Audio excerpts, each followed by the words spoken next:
अस्सलाम वालेकुम दोस्तों, मैं हूं एजी अब्दुल और आप फनकदा में वेक्ट्रिक एस्पायर स्टेप बाय स्टेप सीख रहे हैं। इससे पहले हमने अपने ट्यूटोरियल में सीखा कि किस तरीके से हम ज्योमेट्रिकल डायमेंशंस लेके विदाउट ट्रेसिंग अपने डिज़ाइन को अपने रिक्वायर्ड साइज़ के ऊपर बना सकते हैं। आज हम कुछ ऐसा डिज़ाइन बनाएंगे जिसमें थोड़ी बहुत हम डायमेंशन से काम करेंगे और थोड़ी बहुत ट्रेसिंग करेंगे। तो इसके लिए मैंने ऑलरेडी एक डिज़ाइन जो है वो सिलेक्ट कर लिया है और हम उस डिज़ाइन पे काम करने वाले हैं। तो देखिए, हम स्टार्ट करते हैं। टाइम सेविंग के लिए मैंने इस डिज़ाइंस की कुछ डायमेंशंस जो हैं वो ऑलरेडी ले ली हैं। अभी जो है हम इस डिज़ाइन को अपने जो जॉब है उसके ऊपर बनाएंगे। जो टूल्स पढ़ने का हमारा पर्पज़ था वो यही था कि हम डिफरेंट तरीके से इस डिज़ाइन को बना सकें, किसी भी डिज़ाइन को बना सकें। अभी जो है मैंने इस डिज़ाइन के लिए बहुत ही एक इजी वे जो है उसको चूज़ किया है। आप किसी भी तरीके से इस डिज़ाइन को बना सकते हैं। ये एक ही डिज़ाइन बनाने के डिफरेंट जो है वो तरीके हो सकते हैं। हम सबसे पहले जो है वो 30 mm का एक बॉक्स लेंगे अपने डिज़ाइन के ऊपर, या इसको हम बॉर्डर कह सकते हैं। तो हम 30 mm का जो है एक बॉर्डर बनाएंगे। सिंपली हम जो है एक ऑफसेट लेंगे इन्वर्ट की तरफ और उसको हम 30 mm की डायमेंशन देंगे। ओरिजिनल हमें नहीं चाहिए तो हम उसे डिलीट कर देंगे। अगेन जो है आप देखें कि हमारे पास जितना भी ये गोला चल रहा है इसका साइज़ जो है वो 16.5 mm है। तो हम 16.5 mm की डायमेंशन पे ही काम करेंगे। जितने भी हमारे पास इस तरह की शेप्स आएंगी हम उनको 16.5 ही रखेंगे। हमें ओरिजिनल चाहिए तो हम इसकी 16.5 mm का एक ऑफसेट लेंगे यहाँ पे। अगर आप इस पूरे पे काम नहीं करना चाहते तो नो मैटर, आप इसको अनडू करें, क्योंकि हमें तो सिर्फ 1/4 बनाना है। तो हम अगेन एक लाइन यहाँ से लेंगे।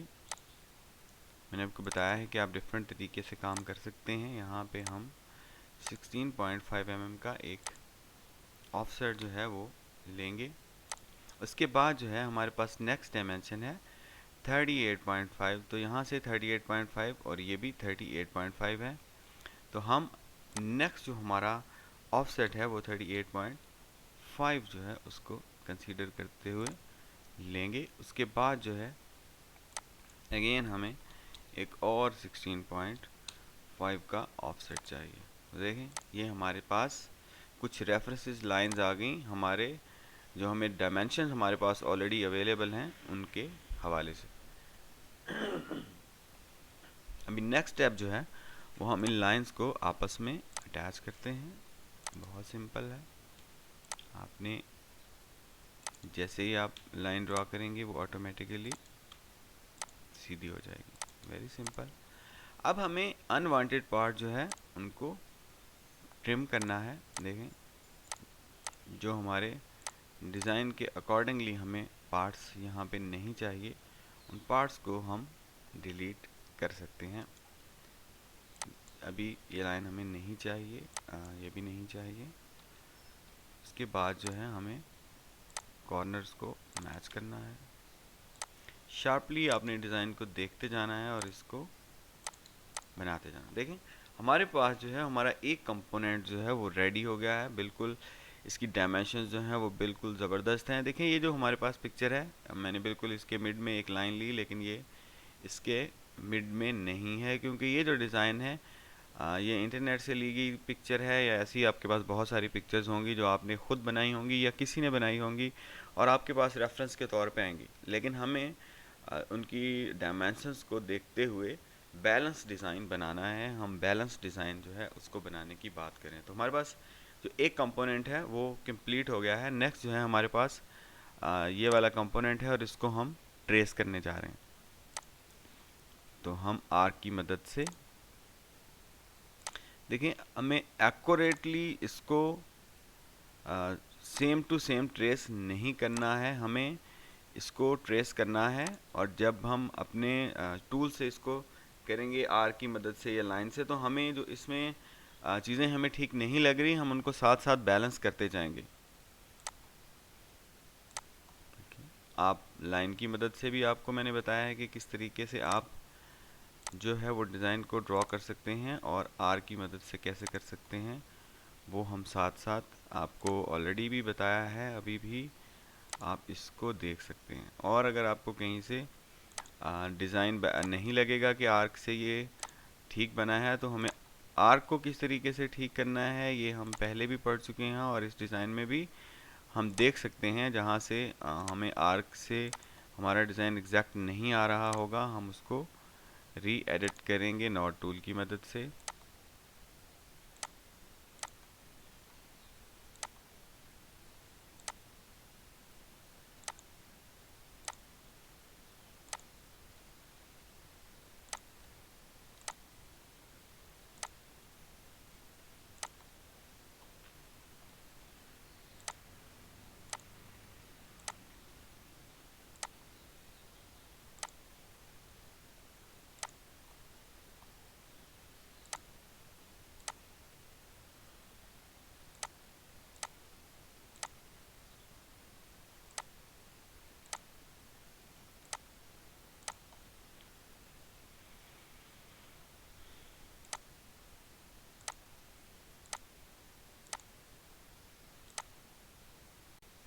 इसके बाद हमारे लिए पास एक और पार्ट है जिसको हमने ट्रेस करना है। सिंपली आप इसको लाइन से ट्रेस कर सकते हैं। आप ट्रेस किए हुए डिज़ाइन को दोबारा से भी सेट कर सकते हैं। हम डिज़ाइन को ट्रेस करने के बाद भी अपनी जगह से डिस्टर्ब करके उसको चेक करेंगे कि क्या हमारा जो डिज़ाइन है वो परफेक्टली ट्रेस है या नहीं। देखें, ये दो पार्ट्स हमें ट्रेसिंग के लिए चाहिए थे, हमने ट्रेस कर लिए। अब हम इस पार्ट को सेलेक्ट करके यहाँ से मूव करेंगे। देखें, हमने इस डिज़ाइन को ट्रेस किया, ये ठीक लग रहा है। इसके बाद हम इसको जो है जॉइंट करेंगे आपस में। सिंपली यहाँ रख के जे प्रेस करेंगे और इसको जॉइंट कर देंगे। देखें, जो हमने पार्ट्स में लिए थे वो जॉइंट हो गया। फॉर एग्जांपल, अगर आपको कहीं से ये डिज़ाइन ठीक नहीं लग रहा और आप इसको ठीक करना चाहते हैं, तो सिंपली हमने देखा है कि किस तरीके से हम आर्क को कर सकते हैं। ये देखें, आपने बेजल लेने हैं और डिज़ाइन को मज़ीद स्मूथ कर सकते हैं आप बहुत ही आसान तरीके से। जहाँ से आपको लग रहा है कि कॉर्नर बन रहा है आर्क से, तो आप उसको दोबारा से एडजस्ट कर सकते हैं। अगेन जो है वो हमारा डिज़ाइन बन गया है और हमने इसको अपनी रिक्वायर्ड जगह पे सेट करना है।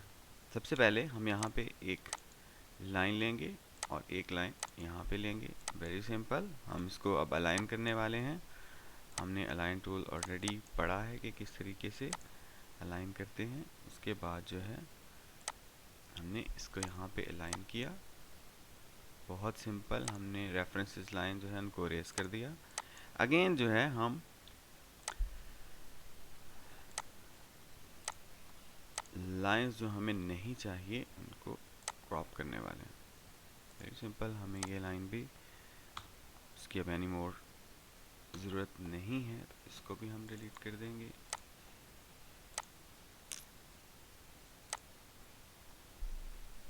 तो देखें, हमारे पास दूसरा कंपोनेंट जो है हमारा वो भी ट्रेस हो चुका है। हमने दो कंपोनेंट बना लिए हैं, एक को ज्योमेट्री की मदद से और दूसरे को ट्रेसिंग करके। ट्रेसिंग में भी आपने ज्योमेट्री का ख्याल रखना है। जहाँ से आपका डिज़ाइन जो है वो स्मूथ नहीं है, वहाँ से आपने उसको स्मूथ करना है। नेक्स्ट हमारे पास ये वाला डिज़ाइन है जिसको हमने ट्रेस किया है, लेकिन इसको हम लास्ट पे यहाँ पे लेके आएंगे। तो सिंपली सबसे पहले जो है हम हमारा जो ये डिज़ाइन है इसको सिलेक्ट करके हम इस साइड पे लाएंगे। हमने इस डिज़ाइन को सिलेक्ट किया। इसके बाद जो है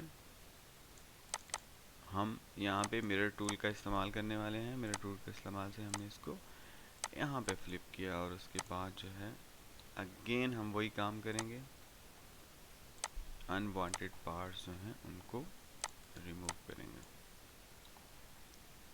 देखिए, हमारा डिज़ाइन जो है उसका 1/4 जो है वो कंप्लीट हो चुका है। उसके बाद हम इसको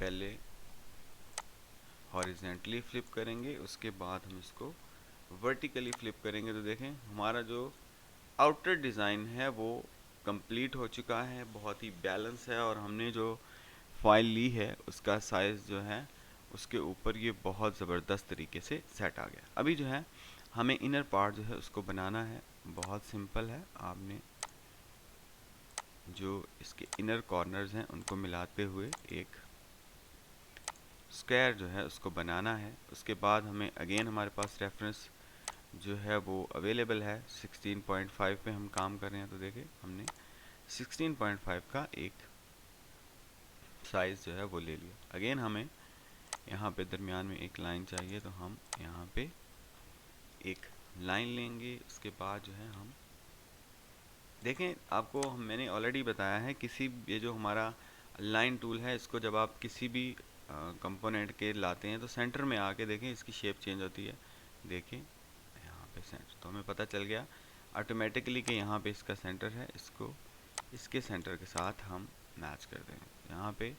उसके बाद हमें ये पार्ट नहीं चाहिए तो हम इसे डिलीट कर देंगे। अभी जो है हमारे पास ये एक डिज़ाइन है जिसको हम अगेन अपनी जगह पे रख के सेट भी करेंगे। आप इसको यहाँ पे भी ट्रेस कर सकते हैं, आप इसको ऊपर रख के पूरे डिज़ाइन को अपनी जॉब के ऊपर ला के ट्रेस करके उसकी भी सेटिंग कर सकते हैं। उससे आपको रेफरेंसेस साथ साथ मिलते जाएंगे। जिस तरीके से आपको आसानी हो आप उस तरीके से कर सकते हैं, लेकिन हमारा पर्पस जो है वो आपको ट्रेसिंग सिखाना नहीं है। डिज़ाइन जो है वो कोई भी बना सकता है, मेन चीज़ जो है वो डिज़ाइन को बैलेंस करना है। स्किल्स आप किसी को भी सिखा सकते हैं, लेकिन जो टेस्ट है ना वो आप किसी को नहीं सिखा सकते। तो डिज़ाइनर का जो टेस्ट है वो हमेशा बैलेंस डिज़ाइन ही होता है।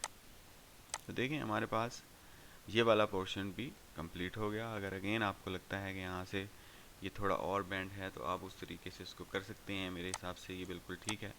तो आपने अब इसको सिलेक्ट करके पहले हॉरिजेंटली जो है वो इसको फ्लिप करना है। अगेन आपने दोनों को करके वर्टिकली फ्लिप करना है। तो देखें हमारा जो डिज़ाइन है वो बिल्कुल ज़बरदस्त तरीके से बन चुका है। बिल्कुल बैलेंस डिज़ाइन है। इसी तरीके से आप बहुत सारे डिज़ाइन जो हैं वो उनको बना सकते हैं, ट्रेस कर सकते हैं। लेकिन याद रखिए कि डिज़ाइन हमेशा वही अच्छा है जो बैलेंस में होता है। और बाज़ दफ़ा रीसाइजिंग में हम लोग गलती करते हैं कि हमारे पास अगर कोई भी किसी किस्म का जॉब है, लाइक हमारे पास ये जो जॉब है ये 20 इंच बाय 20 इंच का है, 508 mm का है, और अगर हमारे पास फॉर एग्ज़ाम्पल एक ऐसा डिज़ाइन आ जाता है जो कि जिसकी डायमेंशन जो है वो दोनों साइड से सेम नहीं है, तो हम इसी को रीसाइज़ कर देते हैं। उससे क्या होता है कि डिज़ाइन का बैलेंस जो है वो बिगड़ जाता है। तो आपने डिज़ाइन का बैलेंस किसी भी सूरत में नहीं बिगाड़ना, आपने बैलेंस में डिज़ाइन को बनाना है। अगर ऐसा डिज़ाइन आ जाता है तो अगेन जो है आप दोबारा से उस डिज़ाइन को बनाएंगे। मैं नेक्स्ट किसी ट्यूटोरियल में कोशिश करूँगा कि हम उस तरीके से भी काम करके देखें कि अगर हमारे पास एक स्क्वायर डिज़ाइन है और हमें कस्टमर जो है वो दो साइजेस दे देता है, एक स्क्वायर में होता है और एक हमें थोड़ा सा रेक्टेंगल बनाना होता है, तो उसको किस तरीके से हम मैनेज करेंगे। तो नेक्स्ट वीडियो में हम प्योरली काम करेंगे किसी भी ऐसे ट्यूटोरियल के ऊपर जो फुली ट्रेसिंग ट्यूटोरियल हो। तो नेक्स्ट वीडियो तक के लिए इजाज़त दीजिए। अल्लाह हाफिज़।